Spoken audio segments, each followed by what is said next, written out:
Hej, jeg hedder Simon. Jeg er 16 år, kommer fra Fyn. Så har jeg pranket i 3 år sammen med Kasper.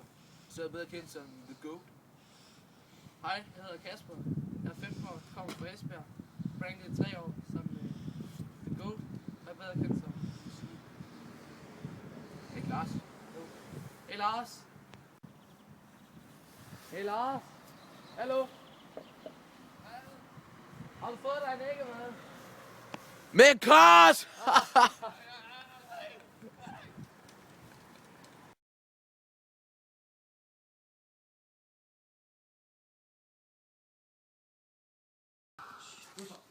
Okay, godt så. Hvorfor pranker I?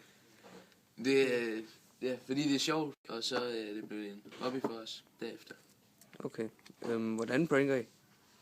Det er, vi går udenfor, eller indenfor det, går i den sted, og så tager vi et nemt offer, og så, ja.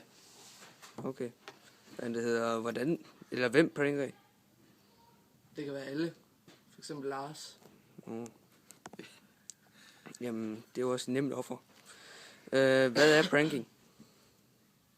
Der hvor man laver jokes på andre. Hvor man laver sjov med andre? Ja. Okay.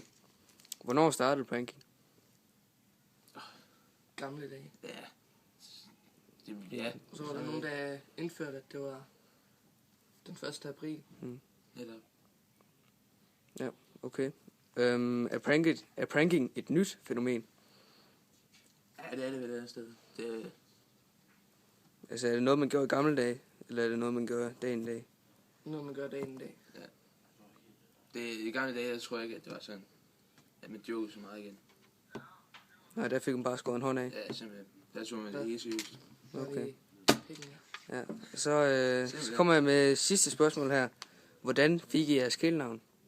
Jamen, jeg kommer fra Fyn, så jeg tænkte bare, The Goat. Ja. Det lyder sgu ikke meget godt. Hvorfor The Goat? Fordi der er mange Gider på? på Fyn, ja. Nå, okay.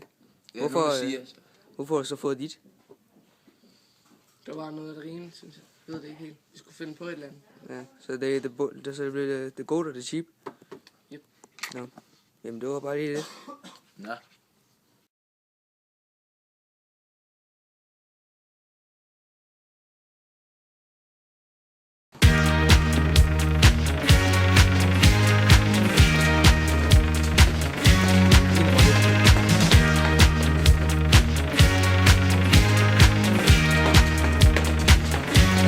Barbra Streisand.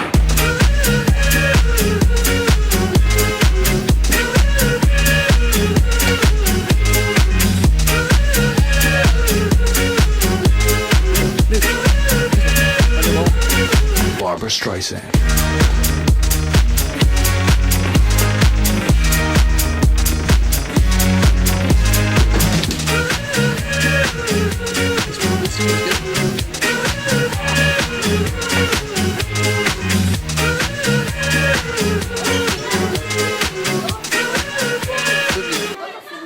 Væk.